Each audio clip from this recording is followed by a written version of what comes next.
యోబు గ్రంథం 39వ అధ్యాయము 1వ వచనం. అడవిలోని కొండ మేకలు ఈను కాలము నీకు తెలియునా? లేళ్ళు పిల్లలు వేయు కాలమును గ్రహింపగలవా? 2వ వచనం. అవి మోయు మాసములను నీవు లెక్క పెట్టగలవా? అవి ఈను కాలము ఎరుగుదువా? 3వ వచనం. అవి వంగి తమ పిల్లలను కనును, తమ పిల్లలను వేయును. 4వ వచనం.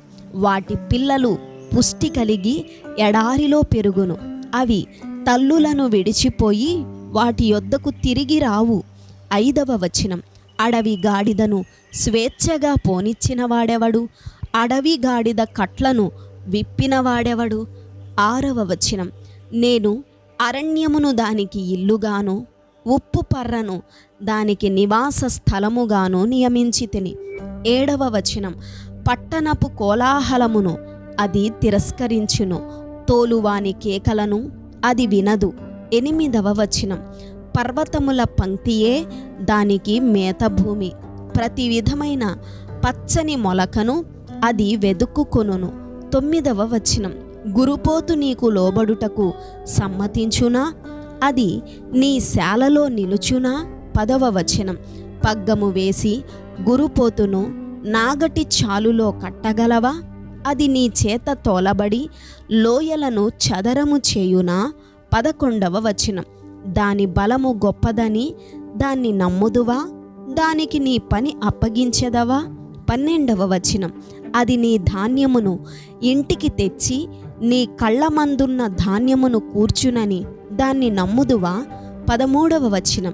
నిప్పుకోడి సంతోషము చేత రెక్కల నాడించును, రెక్కలను వెంట్రుకలను దానికున్నందున అది వాత్సల్యము గలదిగా ఉన్నదా?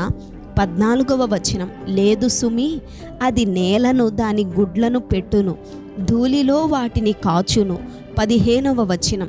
దేని పాదమైనా వాటిని త్రొక్కవచ్చునని అయినను, అడవి జంతువు వాటిని చితక త్రొక్కవచ్చునని అయినను అనుకొనక ఏ ఉన్నది. 16వ వచనం. తన పిల్లలు తనవి కానట్టు వాటి ఎడల అది కాఠిన్యము చూపును, దాని కష్టము వ్యర్థమైనను దానికి చింత లేదు. 17వ వచనం. దేవుడు దానిని తెలివిలేనిదిగా చేసెను, ఆయన దానికి వివేచనా శక్తిని అనుగ్రహించి ఉండలేదు. 18వ వచనం. అది లేచినప్పుడు గుర్రమును దాని రౌతును తిరస్కరించును. 19వ వచనం. గుర్రమునకు నీవు బలమునిచ్చితివా? జూలు వెంట్రుకలతో దాని మెడను కప్పితివా?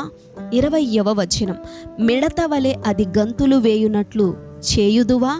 దాని నాసికారంధ్ర ధ్వని భీకరము. 21వ వచనం. మైదానములో అది కాలు దువ్వి తన బలమును బట్టి సంతోషించును, అది ఆయుధదారులను ఎదుర్కొనబోవును. 22వ వచనం. అది భయము పుట్టించు దానిని వెక్కిరించి భీతి నొందకుండును, ఖడ్గమును చూచి వెనుకకు తిరుగదు. 23వ వచనం. అంబుల పొదియు తలతలలాడు ఈటెలును బల్లెమును దాని మీద గలగలలాడించబడినప్పుడు. 24వ వచనం. ఉద్దండ కోపముతో అది బహుగా పరుగులెత్తును, అది బాకానాదము విని ఓరకుండదు. 25వ వచనం.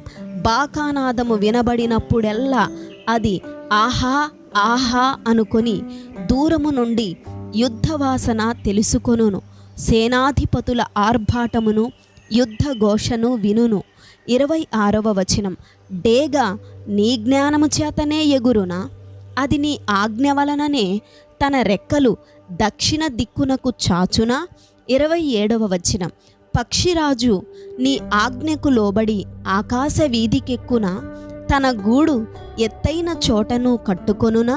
28వ వచనం. అది రాతి కొండ మీద నివసించును, కొండ పేటు మీదను ఎవరునూ ఎక్కజాలని ఎత్తు చోటను గూడు కట్టుకొనును. 29వ వచనం. అక్కడ నుండియే తన ఎరను వెదకును, దాని కన్నులు దానిని దూరము నుండి కనిపెట్టును. 30వ వచనం. దాని పిల్లలు రక్తము పీల్చును, హతులైన వారు ఎక్కడ నుందురో అక్కడనే అది ఉండును. ఆమేన్.